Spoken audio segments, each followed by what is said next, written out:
Three, two, one, hack. Welcome to the Ready Room Podcast. This is Cowboy Time, presented by Authentic Media. Getting into the lineup today, I'll be your lead in the Dash 1 position. Brendan Lenny Walsh bringing a bag of knots to the fight. As And Dash I'll be 2, we your have best. Lance Boyle Yeah. Lewis bringing Yep. strong emotional energy. How you doing today, Boyle? I'm doing great. Emotional, feeling strong, a lot of energy, ready to go, man. Awesome. And then Dash 3, Dash Last, we have Mike Gravy Roundtree. All thrust, no vector. Someone put on the card today, but I always think you have more enlightening comments than that. Gravy, how you doing? Well, I will try not to get shot down on the reattack. So that's my job. Awesome. Make it home alive. Excellent. All right. And then supporting us as always, we have our producers at base, Scott Roger Shafian and Scott Nuke Morris. They are all knowing producers who will tighten us up if we're missing anything real time. For our comm plan today, we've got primary. You can always find us on the Riverside Podcast Studio, and then auxiliary or audience. You can reach us at Ready Room Cowboy Time on X. That's at Ready Room Cowboy Time. All right, getting into it. We got a lot of stuff to cover today. So first of all, we're going to do our question of the day, which is the E7 wedge tail. And Boyle, I believe that was you that prepared some notes for us on that today. What It can you is. tell me Yes. about that? So the E7 is a newly developed AWACS aircraft, so airborne warning air control system. So think of it as a airborne radar platform that provides situational awareness, long range to aircraft that are out there or any kind of enemy attack that's coming in. It was developed by the Australians. They dubbed it the wedge tail, which is weird because if it was really an Australian program, they would have named it something like the Woolloomoolumbaroo or something like that. But that was too long, I think. So dubbed the wedge tail, specifically designed for them to have both aerial reconnaissance, so aerial warning, and also sea search. And those were kind of the two main requirements for the Aussies. And that makes sense, if you think about where Australia is and kind of where is their area of operation and where they're going to operate. So developed in the late 90s, early 2000s, and then the Aussies bought them around the 2012 timeframe, and they have 6 of them that they have right now. And the U.S. has 2 on order. I know we're going to talk more about this. The U.S. has 2 on order. The U.K. has 1, maybe 3 on order. The Turkish Air Force has a couple, and so does the South Korean Air Force has a couple as well. It has actually performed in the NATO theater. So the Aussies sent one over there in July of 2023, and it did almost a year deployment flying in Germany and Poland. And its role was to kind of provide early warning to make sure that the supply system flowing into Ukraine was uninterrupted or not targeted from the air. So they did loads of missions, again, almost a year deployment for the Aussie E7 wedge tail there, where they were kind of making sure the supply routes were unaffected or there was no kind of aerial threat or inbound attacks for them for that. So I'll kind of leave it there. I know we're going to talk more about the E7 later, but that's your E7 wedge tail. No, that's great. Do you know who makes it off the top of your head? Off the top of my head, I don't, but I can look that up quickly. I believe it's a Boeing product. Maybe Base can tighten us up on that. Yeah, so it's a 737 airframe base. I should have said that. So dual engine, it can go 5 hours on a bag of gas, but it also has in-flight refueling capability to extend that mission. Yeah. Awesome. Gravy. Any other comments to add on question of the day? I know it wasn't your tasker, but any thoughts? Well, I'm just going to hold off on whether or not I buy or sell stock until after we finish the podcast. So that's pretty much it. I got to hear Boyle's, final analysis on what this thing's doing. Yeah. Awesome. All right. Well, we'll get into it. Following along on our kneeboard product, my wife always gives me grief for calling them products. I don't know if you guys got that. I'd come home and I'd be like, I need to make some flight products. And she'd laugh. She'd be like, isn't that stuff you put in your hair, And I'd be like, no, it's like serious things for flying. But anyway, so following along with our product. All real fighter pilots don't have hair, Lenny. We all have receding hairlines from the front and back every time. That's right. Yeah. So maybe we need more products. More it's just another indication of spouse jealousy of what we do. Like I have Digital Combat Simulator. My wife is like, are you going to go play your game? And I'm like, it's a flight simulator thing. Yeah. Not a game. Yeah. I got to stay sharp at home. Yeah. Come on, that's awesome. She's probably got her own set. She's the one shooting you down in the other room, Yeah, exactly. Awesome. All right, well, let's get into it. Topic one. I'm going to call this base defense against drones. So I'm out of my swim lane here. I got to be honest. And I'm going to make a few references, right? Like I was a squadron CO. I get, general order number 2. I got to take charge of my posts and all my government property in view, right? I had some responsibilities to secure my gear. But my assumption here, Boyle, is that I and my jets always slept under the very blanket of freedom that you as a base CO provided. All right. And I will say thank you for that, but I will not be on my way right now. And I'm going to be asking you if you have the time and inclination to answer a question for me about the manner in which you provide that freedom. All right. And for those of you that don't get those, a few good men references, please look up Colonel Nathan R. Jessup's speech. And Boyle, given that action in Ukraine, or given Operation Spiderweb, should I say, inside of Russia, are we good on base defense? And what concerns do you have? I would say, I mean, all you have to do is look at, when was it, a year ago, with all of the drones around New Jersey? Is that right? Or about a year ago, where they had many incursions into, I think, a lot of National Guard bases there in New Jersey that were unopposed, right? Or at least that's what was in open media. This is a new era of aviation, and I think I mean, as any Western, or really in the world, we are woefully behind in the kind of defenses that you need. And I think there's a couple things when you're thinking about base defense against drones. First is, there is no one silver bullet that's going to save you from all different types. You've got everything from your little hobby, little DJI Phantom you can buy on Amazon right now, to the larger ones, maybe Group 3 or Group 4, that might be coming in. You need to think about it just like any kind of air defense that you're doing, in a layered manner. And there's different ways you can do that. But when you're talking about defense, well, there's a couple steps you need to do in order to defend. You need to detect, you need to ID, you need to track, you need to then engage, and then assess, or kind of the basic steps there. But like, first of all, recognize that, what's the first step? Recognize you have a problem. So the first step is, hey, there's something coming towards my base. What is it? If it happens to be a drone, great. Now, okay, I've detected it, ID it, what kind is it? And then now I'm tracking it. It's great that you detected one, but now I have full essay of it as it is moving around the battle space. Or if it's getting closer, I'm maintaining that track on it. And now there's engagement, and there's a couple different ways you can do it. You can do, electronic attack, some sort of electronic warfare means, or you can do a kinetic action, and there's a whole host of those that are out there. And then assess, like, hey, did my thing have an effect on it? And there's a lot of folks out there around the world that are working really, really hard to have these kinds of defenses out there. But unfortunately, a lot of folks who are coming up with solutions, it's for one type, or it's for one type of defense, or it's not even an effect that's on there. So if you think about it like that, and then I'll give one last thought and I'll cease transmission on Pry here, is when on the military side, when base commanders are thinking about this, especially in the US, or really anywhere in the world, but in the US, there's a lot of rules and regulations. You have the FAA, you have different airspace rules depending on the state that you happen to live in. If you're overseas, there are different rules that are there as well. There's spectrum management kinds of things that one needs to deal with. And people they put handcuffs on themselves when they start thinking about this.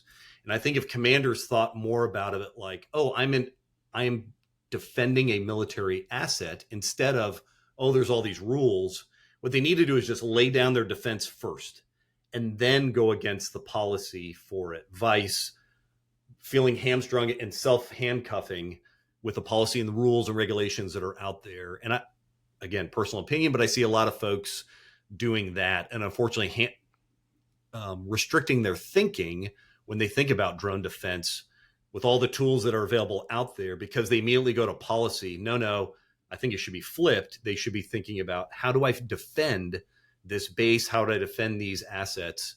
And then start worrying about the policy thing. And like with policy, what's the golden rule? Everything is waiverable, right? So there's a way to get around some of the rules and a lot of the rules and regulations that are out there. All right, I'll cease transmission there. No, great thoughts, Gravy. What do you think? What do you think? You think Boyle's got our back? Your jet's safe. Oh yeah, I mean, always. I mean, he did an Iwakuni for plenty of time. More than just about UASs, but also about all kinds of things. So, um, I know the base commanders are working hard, but I look at this from a couple different perspectives. Right, I've got the defense industry perspective, so we're tracking all the defense industry solutions that are going after this problem because it is kind of the one of the many problems du jour. But also from the command and control perspective, right? We have airplanes that are very vulnerable on the tarmac, right? A handful of BBs will take down, an entire flight line for a long time. So, how are we setting up those lanes of fire? How are we setting up the command and control to, understand, sense and make sense of what's happening and then have the right authorities at the right level to then do something about it in a timely manner? And we certainly have you know things in our past where we've seen base defense not go the way it should for a lot of different reasons, and you have aircraft burning on the flight line. So one of the things, I think Boyle's right on, right? Solve the policy, solve all that other stuff, solve the SOPs, solve all that other stuff. I think the technological solution is probably there. you Hmm. know how are you going to go after these things? We have autonomous interceptors. Those are cool, right? Little flying robots to go kill other robots. That's awesome. Little robot air-to-air engagement, and both of them are the size of a basketball, whatever. We've got directed energy. We've got high power, non-kinetic, systems. And we've got kinetic systems. Shoot down. Air surface air artillery, AAA. Big shotguns. We've got all this other stuff, jamming, cyber, et cetera, et cetera, et cetera. And then we also have AI and sensor fusion on how to make sense of all this stuff, and so like a lot of things, I think the platforms are marching along smartly. And then a lot of the AI and the software is also marching along smartly, almost in like a parallel track. And then at some point, those two things are going to meet in the future, and we are kind of in this in-between spaces. We're developing these technologies to then enable the policy, et cetera, to then get after some of these threats. But man, like the, what happened in New Jersey, dude, that was a total, I don't even want to call it a black swan event, white swan, gray swan. I don't know what it was, but it was just out of this world weird. Like that was weird right after the election. No comment there, and then all kinds of other stuff going on. I I have a hard time putting any credence that base commander type would have to handle. Now we did get the rumors that I mean, this is all in open source, that Langley had a bunch of incursions, and they supposedly had no idea what that was. And I don't know, Boyle, how you handle with. I mean, how would you handle that over U.S. terra firma when you have things flying over your airbase and you're just like, oh, unknown.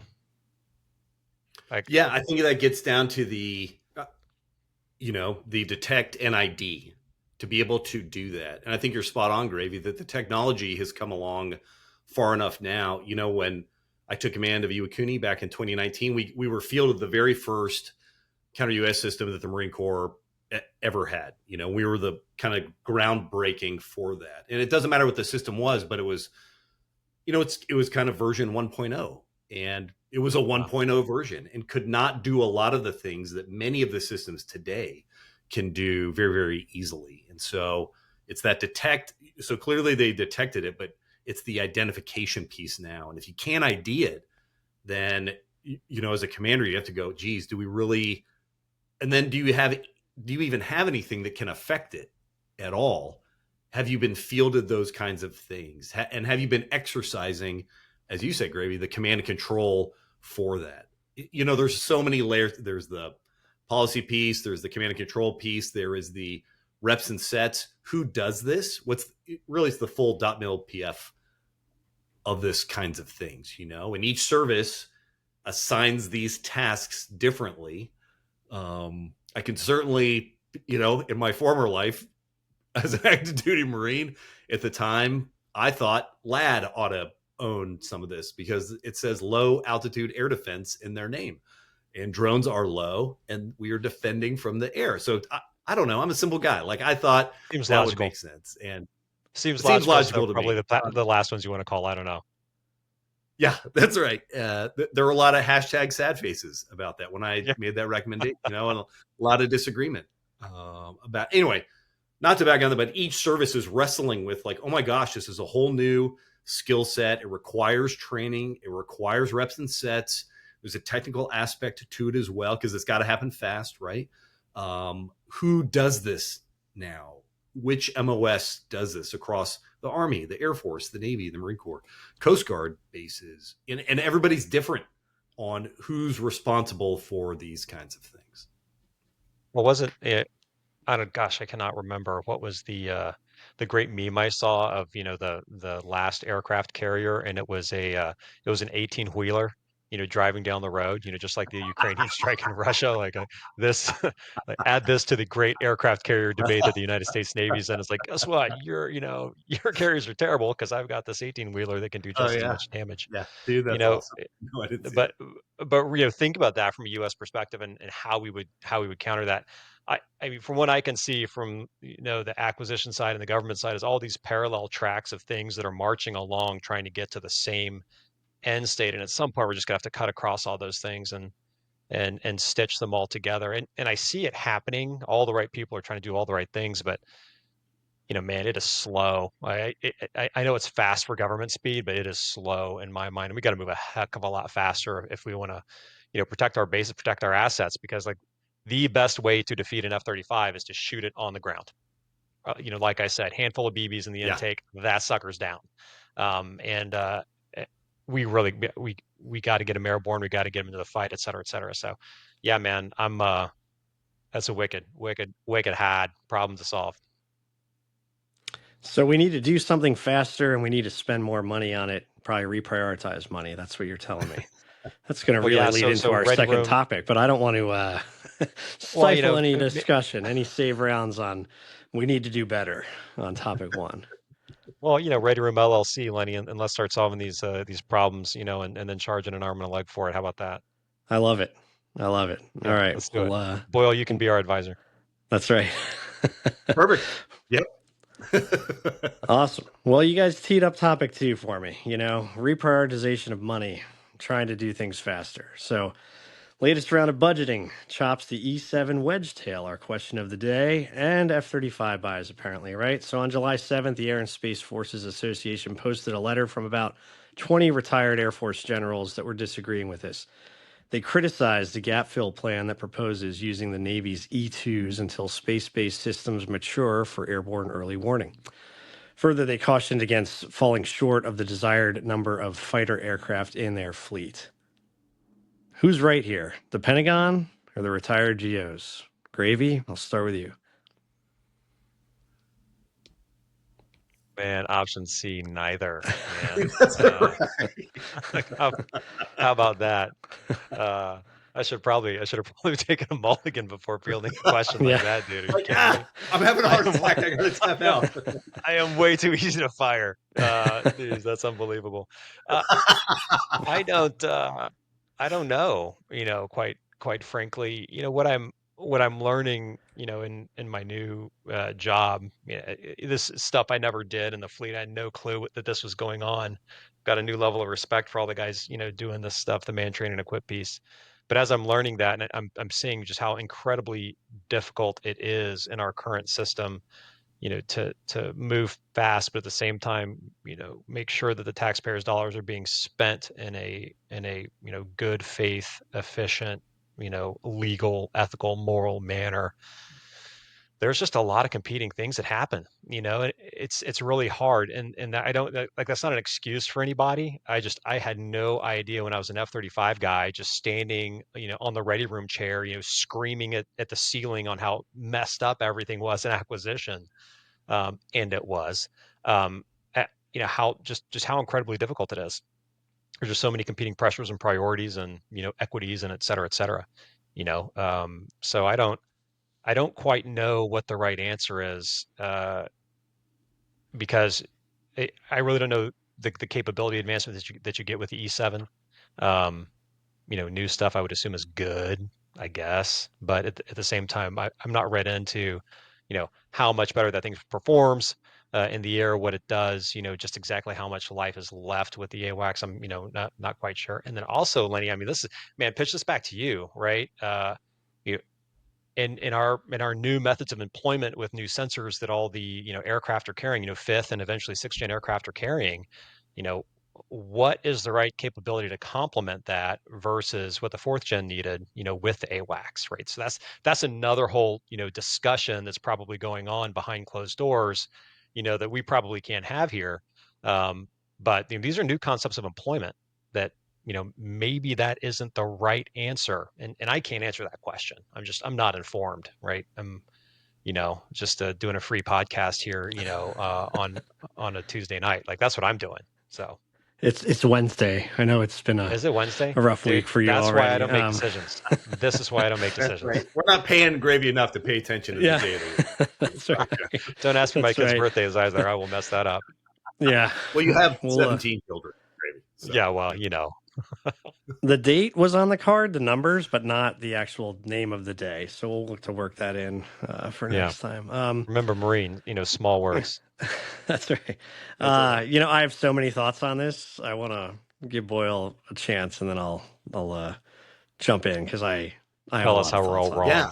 it. Yeah, I think with this topic, I think the first piece is what voice do retired general officers have, and then the next question is should they have a voice? And it gets into the civ mil debate that's out there, and you could argue, yes, they should they not? Is this how the military stays apolitical, or is this now the military? Although they are retired, yes, they are given their retired stat, especially 3 and 4 stars retire with that rank at the blessing of the United States Congress. So they are given that rank upon retirement. So should they be speaking out or not? I don't know. This has been debated since the 50s. Samuel Huntington, Soldier in State. People can go and read that. And there's been some other good books that are out there. So I guess that was one thing that anytime I see a group of flag officers, general officers got together and they submitted, it doesn't matter what it is, submitted whatever to Congress with their names on it. My first thought is, is this really what should happen? Maybe it is. Maybe we shouldn't. I don't know. I think to Gravy's point, though, and I'm not going to come down either way. I will say, though, there is a wise admiral who I'm very close to who is retired, who when his fellow general officers and flag officers say, what about this? And we're going to write to Congress. This wise old admiral, who I'm very close to, says, yeah, that's great. You have an opinion, but guess what? You're done. It's not your time anymore. Your time is over. And by the way, if you don't like the decisions, the people who are making the decisions now are the people you trained. So if you don't like it, it's actually your fault because you trained them and now they're making decisions that you don't like. So I'll kind of cease there. So should the U.S. cut the E7 program? I'll go with the E7 one since that was the question of the day. The Air Force is going to buy 2, and then I think another 25 or so after that. So by cutting it now, you have to think about there's also international sales that are happening. The Aussies have theirs. The UK was going to buy some, but now do they continue with that buy if the U.S. is backing out of it? I don't know. And I think there were a couple other NATO countries that were thinking about it as well. So there's a geopolitical fallout that may or may not come with that. But like Gravy was saying, there's competing priorities. And I would say in the Pentagon, the people are actually rowing hard on these things every day, have the latest and greatest information there is, from intelligence to engineering to specs to concepts to operations to future war plans. They are the most informed folks there. And yes, we can debate, should it be this many versus that many, but with competing priorities out there, hard decisions need to be made about that. And so I would think I'll jump in here and I'll your first point. I was bored last night. Everybody went to bed early. I'm just going to quickly flash up my snapshot of notes. So a wise mentor of Gravy and mine who taught us command and staff down in Eglin always said to take a look at the author and what their angle might be. So nothing that I'm about to say is to cheapen the service of any of these general officers, but many of them are doing great things in their retirement, members of charitable organizations, etc. Yeah. But And they had distinguished careers too. Obviously got way farther than all of us on this call. But the very first one I Googled, guys, was on the board of directors at Lockheed Martin. All right. So I'm it's like, what are these guys doing in retirement? All right, next one, Aerojet Rocketdyne, subsidiary of L3, does some stuff with Yep. F-35. Then you got a Boeing consultant. All right, and I can go on, but it's like, Yeah. hey, here's 20 folks. Now, I mean, over half of whom have some ties openly on the internet through Wikipedia or Google to the defense industry, to be quite honest. Now, again, does that mean anything? Maybe, right? We talked about space-based systems. Some of these guys, like Aerojet Rocketdyne, right? Wouldn't they stand to benefit from more space stuff? I would assume so, right? But how much are they? And a lot of them retired almost 20 years ago, right? So, how entrenched are they in the industry lifestyle now? Is kind of my question. And are they, potentially, do I need to take this letter with a grain of salt because of some of the other interests they may have? And I will ask you guys that question. What do you think on that? I think I'm having a heart attack again. Well, yeah, Lenny, since you're going to double down on, not taking the mulligan and, seeing if we can, piss off, everybody that could possibly, influence our careers. That's brilliant. But I do respect it, right? You're going in bonsai, right? Your Yeah. gears down, full AB, flaps down, right? Out of missiles, out of ideas. Let's do this. Yeah, Gravy and I took Uh, shots, and then we yeah, skated, yeah. and then Lenny is like, "Fuck, like cigarette Boyle and and I are now." at the Yeah, club, toasting you right now, Lenny. Good luck. Yeah, you can't disagree with facts, right? And you can't disagree with placement and schema. Like, you look at what people are doing, look at where they are, look at who they represent and what their equities are, and then you look at what they write. You know, but yeah, I always tell my kids, and I used to tell the radio room, don't listen to what people say, watch what they do. What do they do? What do they do with all of that?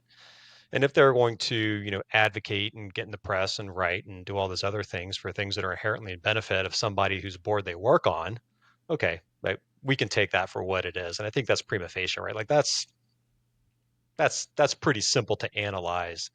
And all of us are born skeptics, and we're physics based, former warfighters, because that's the medium that we grew up in.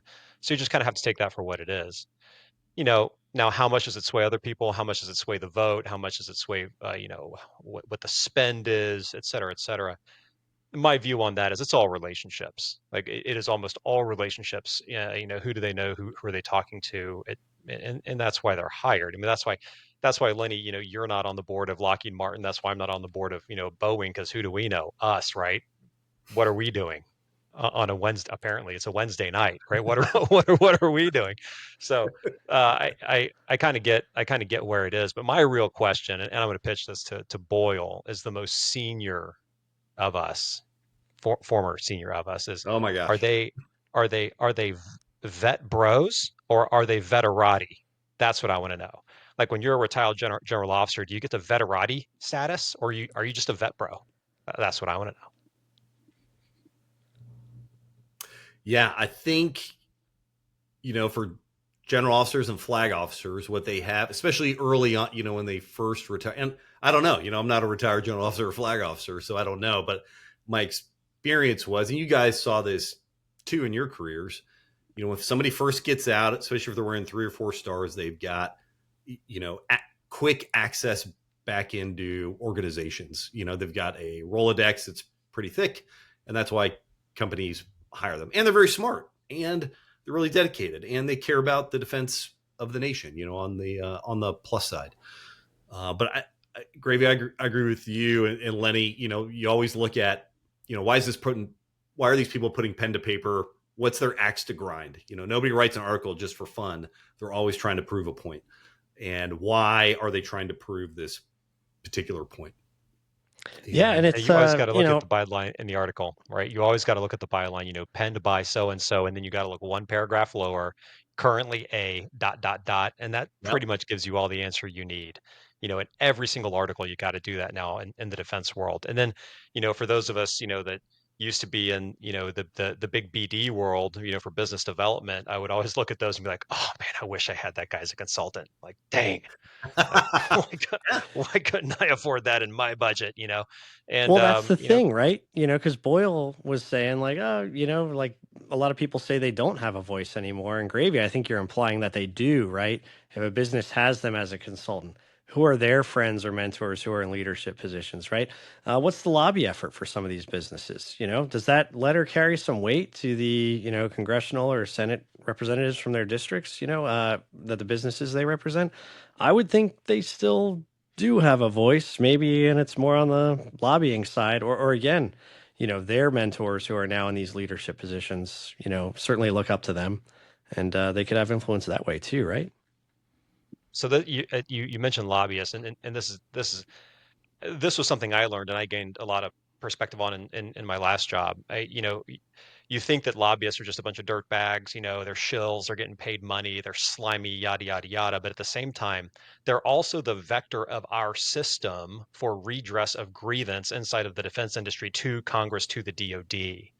And yeah, you got to pay to play, but without necessarily going and getting a bill passed, like that is how you can get things addressed that you need addressed as a company. So, not only can you be, the big company with the big budget and all the 200 lobbyists on the hill that are shaping the bills and with the billions, you can also have the other companies out there that have to use these lobbyists to get concerns addressed. Maybe you're not being treated necessarily fairly, and maybe you don't have another way of addressing it other than getting to a congressman or getting to a senator and saying, look, yeah, hey man, hey sir, ma'am, I'm in your district and we are working our tails off. We're doing our level best, and we can't get anywhere, for X, Y, and Z reason. So my views kind of matured there. Of course, I'm still going to call them dirtbags because, I guess you kind of have to, but it's kind of like based on our system. It's kind of a necessary evil. Yeah, I don't know. I'm not really dealing with them anymore right now. I'm on the other side of it, like trying to get the money to the right program, from the inside. So it's a different viewpoint I have now.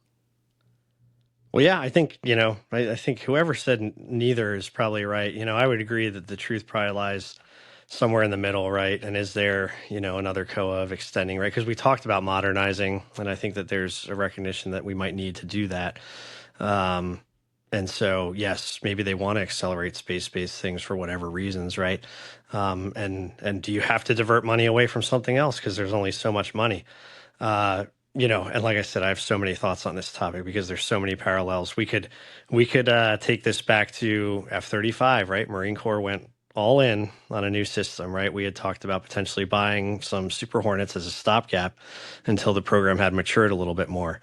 We don't have to dissect that decision unless you guys want to. We can take a little hindsight views of that and how the rollout went. Were there issues? We could certainly go that direction. And I think force design is another example of this as well, where we saw a lot of retired Marine generals expressing Should have ripped that concerns. Band-Aid off, Lenny. Just Right. rip it right off, right? Okay, So, let's do it. do you guys have I had any the thoughts what they say. You put on? the credit card on the sucking chest wound, and then you tape over it. Right? Yeah. It's ripped off. No. Oh my goodness, I man. just, this is exactly where my head went when I saw this. So it's like, Yeah. new technology. Is it going to develop as forecast or not? Didn't we just go through this with F-35 and Super Hornet? You know, how do we think that went? Right. And then, oh, by the way, we have another great parallel with a lot of generals, on the Marine Corps side talking about force design. And again, the need to modernize, trying to become a more flexible force for the modern threats you're talking about, Gravy. And I think we recently went through this on the Marine Corps side as well. So I don't know if you guys have any thoughts there before we close out this topic. I thought Good about luck, the Boyle. force design because, like you, Lenny, I looked up some of the names that were on the letter for this F-35 and E-7 and what this most recent one that we were discussing.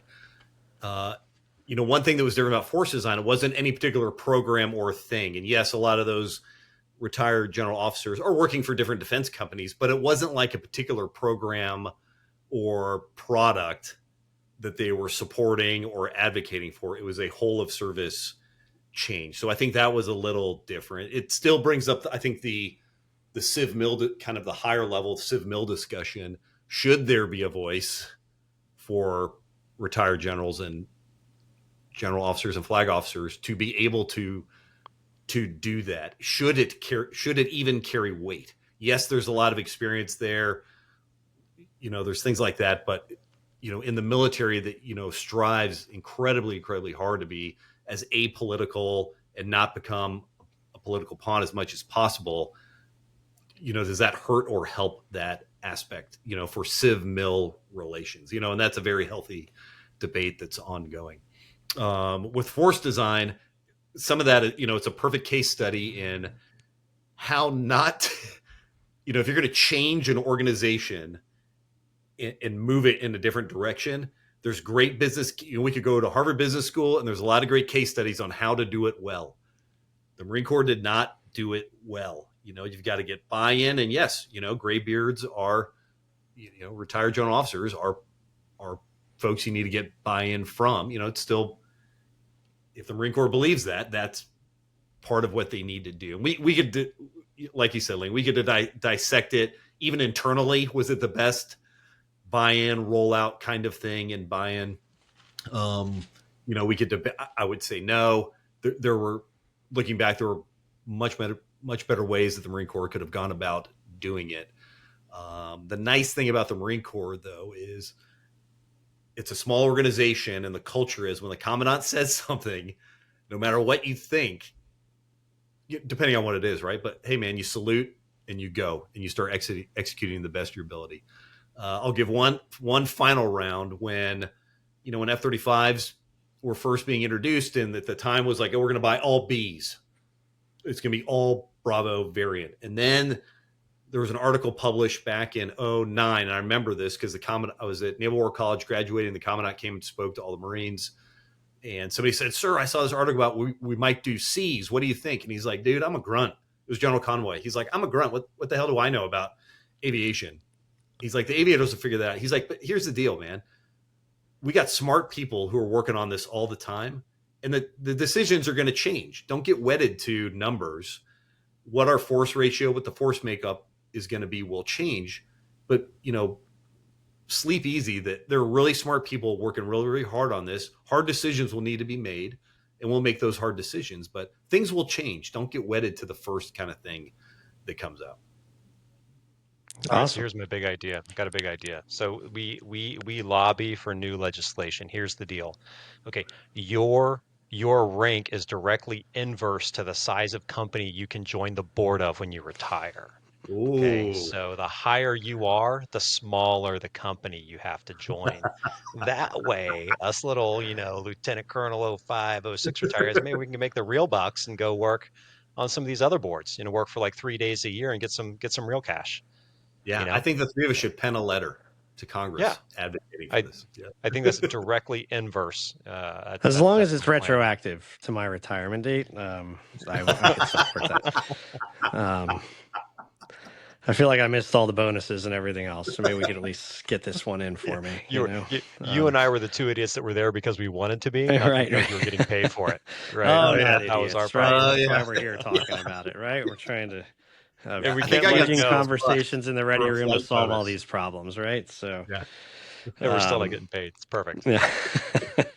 Well, I'll throw out one more figurative grenade into the conversation as well, and you guys can give me your thoughts or mulligan out on this one. But do we think, and we're not getting political here, but do we think that the administration leading the Pentagon can influence those acquisitions decisions heavily as well? And is that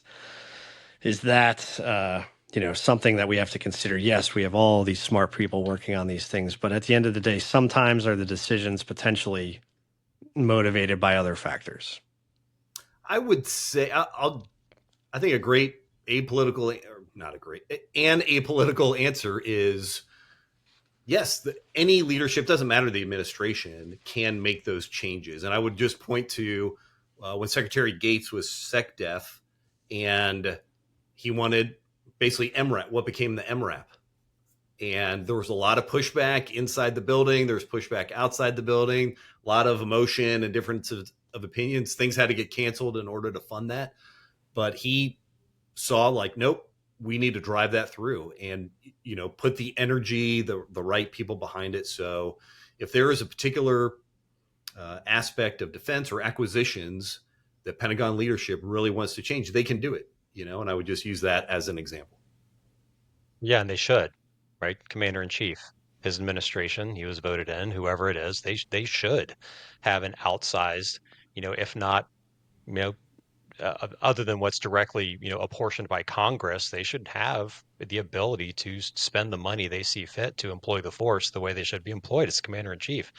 Um, that should probably extend back to the man, train, and equip piece, but also, to the operational piece. Those things should all work together. I mean, today we had a giant rodeo in the courtyard of the Pentagon, and we had the Marine Corps offering for the collaborative combat aircraft sitting out there. The thing, Lenny, it was sitting there and it was on the rails and it looked awesome. And that is a perfect example of direct influence from an administration on prioritizing dollars and fielding for equipping marine aviation in the future. So it's a success story that's been in the works for years and years and years. But at the same time, like years, I mean, for like 3.5, 4 years, it's been been working on the studies and the acquisition strategy and all the other stuff. But the the the Secretary of Defense comes out and he stands in front of it and says, look, this is a thing. This is real. And this is our priority. So the money's going to flow in this direction, and we are going to make our, in our case, our Marine Aviation Forces, the A and MAGTF, much more lethal, survivable, and capable. Like, that's what we're going to do. And they should have the ability to do that, in my view. Different administration, different MO, could be, something else gets the priority. I think right now in marine aviation, we're just fortunate that we are working on something that is getting, that kind of attention, so we can develop it further and, ultimately, accomplish the mission. And that's what we're all trying to do, right? So I think definitely they should. Now what level, like, what's that rheostat look like in between Congress and administration? Dude, that's all inside baseball that I am barely able to understand, right? I can barely get my head around the politics and the relationships and the maneuvering and the equities that inform that stuff. Like, whatever, I don't care. I'm trying to field solid kit for the Marine Corps. Like, that's what we're trying to do, right? So just happy that the Eye of Sauron, or that's actually a negative connotation, I don't know, but so far the money's flowing in our direction, so that's a good thing, right? That's good. The Eye of Sauron's looking elsewhere, right? Which kind of pisses everybody else off, but too bad, so sad. Next year we'll lose, you'll win. That's just kind of how it goes, right? I don't know. When the Marine Corps is the only service that can do math and pass their audit. Maths. Like, we can do the maths. Well, there's so many rabbit holes to this one topic right now. We got which service can pass an audit going. Well, too, so right? If I'm a taxpayer and I'm like, I got to give $1 to one of the services, who's going to treat this dollar the best, right? Just like as an investment, it's an investment in the defense of the United States of America. Who's going to be able to, a year later, when I'm like, hey, what did you do with my dollar? I know there's one service that can answer that question right now that has done it twice. Like, there's been two times in a row, right? And and they're going to keep doing it. I think they hide the crayons when they're doing those working groups, so they just keep those out of the room. Well, they just eat them real fast. They outsource someone, someone that doesn't use crayons for that math. I know I'm not there because my math is terrible. So nice. Yeah, so I'm a history major. Well, I'm going to let you guys get off the hot seat from that one. I think, we're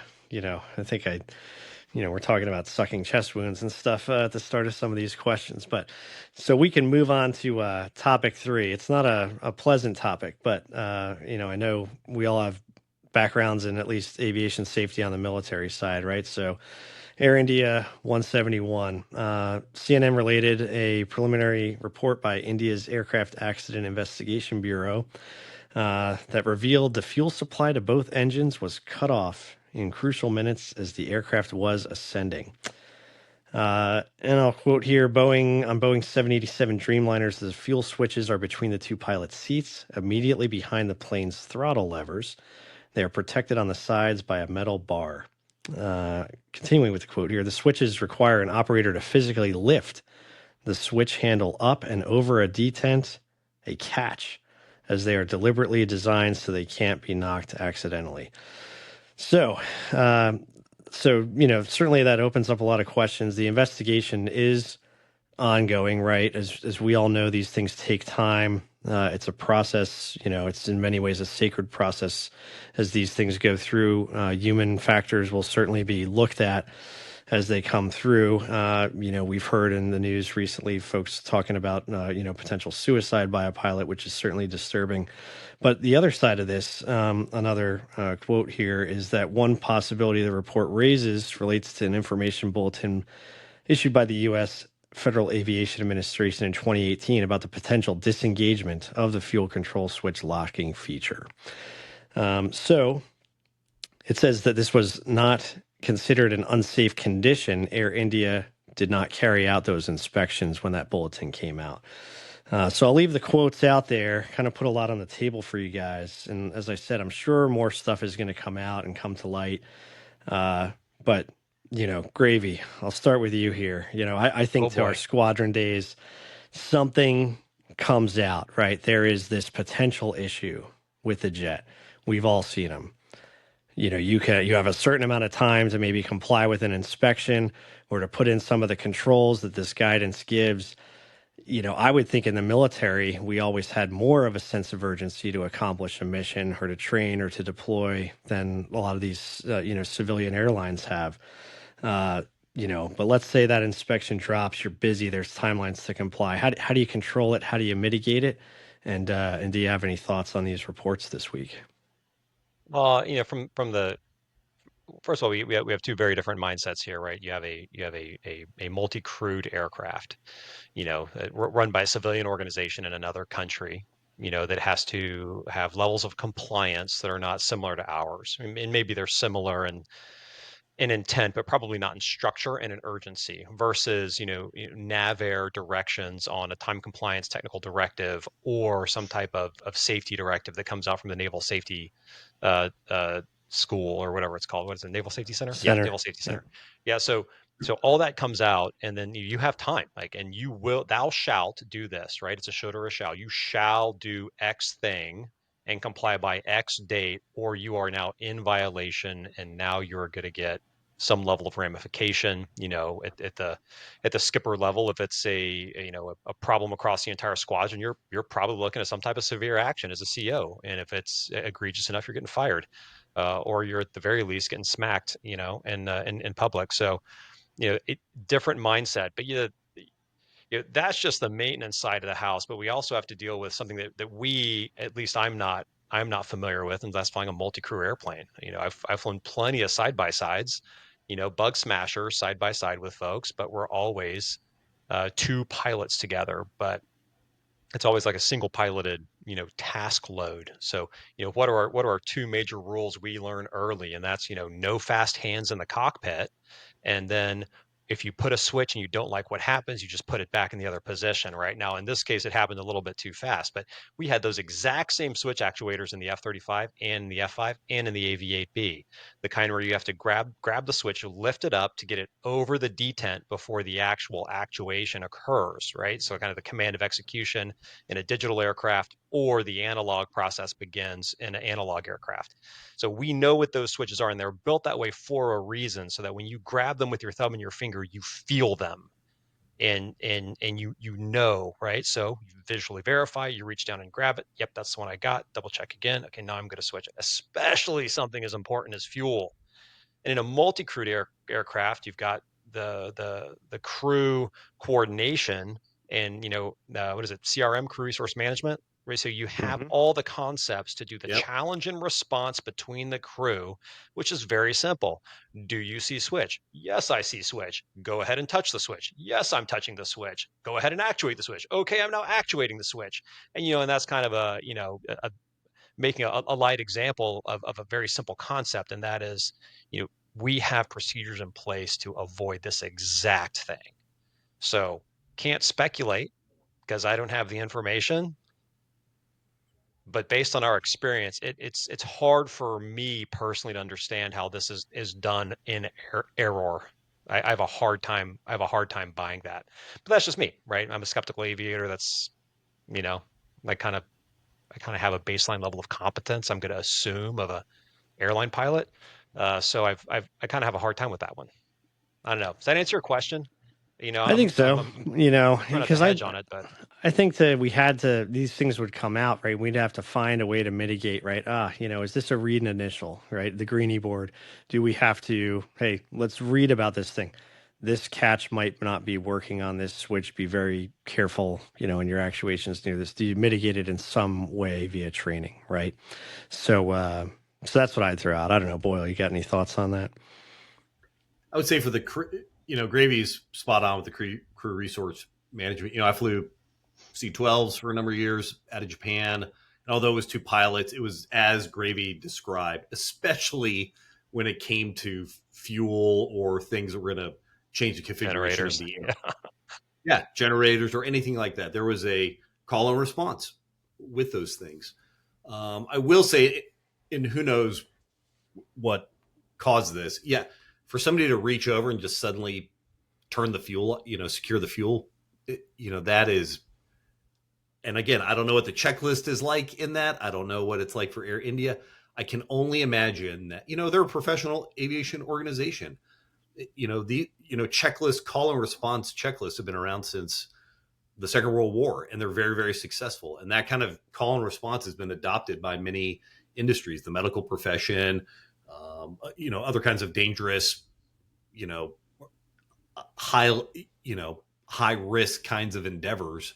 Checklists that came from military aviation have been adopted around the world. And so it'll be interesting to see when the investigation comes out with that. But what I will say, and this probably has nothing to do with the accident, but one thing that I did notice flying aircraft that are highly, that are just going A to B, but have a high degree of automation in them, a lot of different types of autopilots, fly the approaches themselves and things like that, that if you had not been taught just basic aviate, navigate, communicate, I found that the folks who didn't, and it's not a knock. Well, it is a knock. No, it's not. It's not a knock against rotor wing folks, but rotor wing folks who came to the C-12 were great at being pilots. But if something went squirrely with the automation, they didn't have, their first response wasn't just, okay, I'm turning off automation and I'm just going to fly this airplane myself. The Hornet, certainly at the F5, had nothing in it, right? That was going to,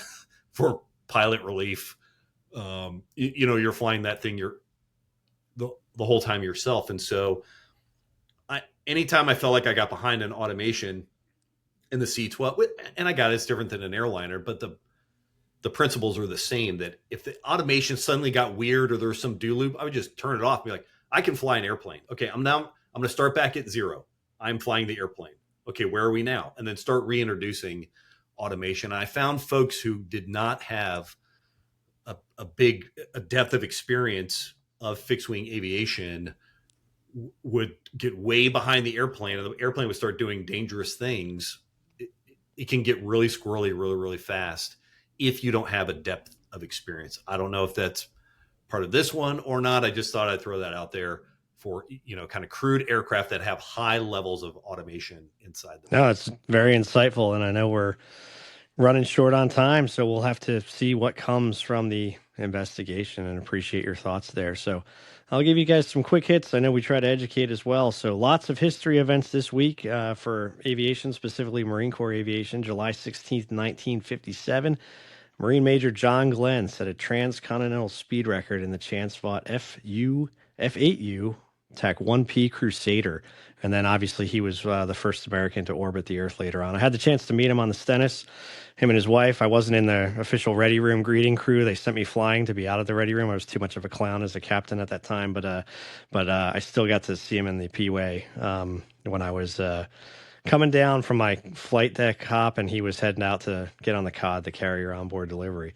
That's a quick one. Obviously some other things. World War I, July 18th, 1918, the Battle of Soissons began, and 2 days in, 4th Marine Brigade, over, almost 2,000 casualties, right, helping out the French over there. So pretty big storied battle for us. And then also July 16th, 1945 in New Mexico, the Manhattan Project portion, the Trinity Project, first detonation of a nuclear weapon ever. So categorized in the Oppenheimer movie. Gravy, that was the Heimer part of Barbenheimer. I know you were probably into the Barbie movie last summer, but that was that. So you can go watch that one. I got to stick with my people. That's right. That's right. And speaking of movies, Top Gun 3. I hear it's in the bag. It's coming out on the Roll 'em segment. You guys have any thoughts? No, we had to wait how many decades for a Top Gun 2? What do you guys think? I don't know, I heard this on Josh Horowitz's Happy, Sad, Confused podcast. The director, Christopher McQuarrie, said it's in the bag. It almost wrote itself. What do you guys think? I think it'll be awesome. Hey, man, the first one, for our generation, that was a generational defining movie, right? Especially for those who went to fly military aviation. If you grew up in the 80s and you became a military pilot and you say Top Gun, the movie, did not have an influence on you, you are a liar. I mean, you're just straight up ethical violation right there. It was so good. And then Top Gun 2, I thought was great as well. I thought it was just, a good movie. I loved them both. Top Gun 1 is the reason I'm a naval aviator. I will say that definitively. I watched it 4 times in the theater with my dad. And it was at that moment I knew exactly what I was going to do with my life. I thought it would have been True Lies. Wouldn't have me, so the Marine Corps took me. Oh no, man, no, that was after the fact, But that made Top it cooler. Gun 2 is fantastic. Everyone got to Top Gun 2, and we did the math. Like we all did the math. Okay, we're like Penny Benjamin. Okay, still a captain. Oh, okay. So like. And then how old the actor is and how old he's supposed to be, like everything, right? So we all kind of did that number. So, but we love the movie because the depiction of the aviation, though the mission was ridiculous, the depiction of the aviation was just unbelievable, right? We've flown those canyons so many times. We've been through and through that. We've done that pop. We've done that pull down. We've done that recovery, minus the over-G, of course, because we would have been grounded forever. But, we did all of that. And, we both, all of us got out of the jet, hot, sweaty, tired, ready for an afterburner burrito. We'd sweat through our flight suit and our gear like 3 or 4 times that day flying in the Southwest US. So I thought it encapsulated a lot of really great things about us, as aviators, and even the bar scene had truth to it, a little outside. But my wife watched that, she's like, yeah, like that was Iwakuni, man, and it was awesome, and it was so much fun. So we enjoyed that. But I have a hard time understanding, Top Gun 3, man. Is Rooster taking it? I hope he does. Like, Rooster's fantastic, right? Does Rooster take the mantle? And now, Mav is like just is he the retired admiral now who's like working for Lockheed, who's like bagging on the Navy? Like, I don't like that is how it would actually go, right? Hey, look here, Rooster, I really need you to advocate for, this widget to get on this thing because this company, and that's really what would be happening. I hope it's about acquisitions. Yeah, that would be great if that's what Top Gun 3 is about. We get an inside look. I got a hot take on it that I'll give you guys. It came out while I was on deployment. So not only, we reported in Hawaii, my wife and I got to see the movie together. And then I had the opportunity to probably watch it indirectly about 30 more times in like the weeks coming back home. And, I saw it over and over and over again. And here's my hot take. It is a rehash of 1979 Star Wars A New Hope, where they need to fly the canyons fast, avoid the big guns, put the weapons down the ventilation shaft, get out of there. Oh, my goodness. Right? There's a nice little interlude where they're on the ground and they get the Tomcat, and that's cool. And then it's just like Glenn Powell being Han Solo, knocking Darth Vader, the 5th Gen fighter, off him to get home. That's my hot take. Yeah. So I expect Top Gun 3 for either Tom Cruise or Glenn Powell to get frozen in carbonite as we continue on with the Star Wars tradition there.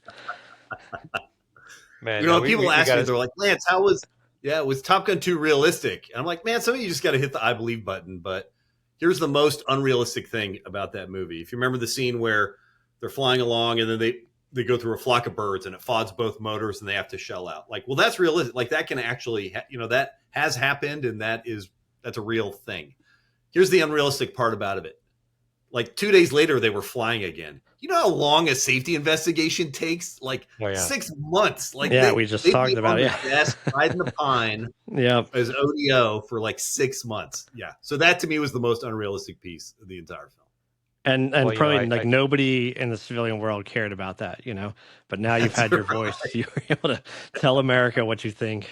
we well, I got my Star Wars analogy off my chest. You Yeah. got your safety investigation Yep. unrealistic timeline in the 2 weeks off your chest. But you know, I don't know. I got one more. I prefer I got Admiral one more to get Akbar off to my John chest. Hamm any day. But that's just me, also brief in a mission. But So I told my kids, you know, after watching Top Gun 2, they're like, "Yeah, Dad, was that really kind of like the missions you would do?" And I'm like, "No, that's not how we do it at all. You know, not even close. Like, no, like absolutely no." And you know, Lenny, we've done this, right? You know, you're guiding an LGDTR single ship in, you know, single seat in the dive, you know, trying to come off target, do your expendables actuation, and trying to, you know, keep the lock on. It's insane, right?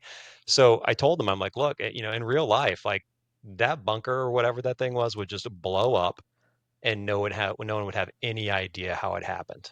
They're like, really? I'm like, yeah. I'm like, none of that. It would literally just explode. And everyone would be like, huh. And guess what happened in Isfahan, right? Like, you know, guess what happened in Yeah. Natanz, you know, not too recently ago. It just blew up and that's it. You know, and I'm like, that's the kind of power we have, you know. So I took it around the Top Gun too, and you know, had a little bit of an I told you so moment with my kids, but they're like, yeah, that's not cool. Like, that's not cool at all. You know, you know, bombing something, drinking coffee, you know, using the restroom, you know, versus like, you know, 10.5G pull off and the dive to get, you know, and what were those like SA3 Goas that they were being shot at, you know, Oh with yeah. on the backside down low? You're like, come on, not even, guys, come on. Like, it's just too ridiculous. well, at least we all enjoyed it, right? And we're talking about it, so Oh they're yeah, doing something yeah, That's right, right. right? and we'll Well, talk about 3. I'm gonna take a look at the clock here and ask Base how we did. Any fines, Base? I know Gravy's got his fine rule, but I didn't see any today. Nope, doesn't look like anything from Base. Anything? No. All right. Any reattacks? Oh. Any reattacks, guys? Either from today or last week. Oh, Nuke Base was piping up there about fines. All right. You Yeah. got anything, Nuke? So there was just one thing that came in while you were talking about it, about the Air India investigation, that new details of the probe of last month's crash are shifting focus to the senior pilot in the cockpit. Black box Wow. recording of dialogue between the two pilots indicates it was the captain who turned off the switches that controlled the fuel flowing to the plane's two engines. According to people familiar with the investigation, the first officer who was flying the Dreamliner asked the more experienced captain why he moved the switches to the cutoff position after it climbed off the runway. That's crazy. These people said the first officer expressed surprise and then panicked. These people said while the captain seemed to remain calm. Wow. That's Nice. that's crazy. Well, hopefully it doesn't point to like we said, some ill intent from the captain, but we'll see how that plays out. All right. Anything?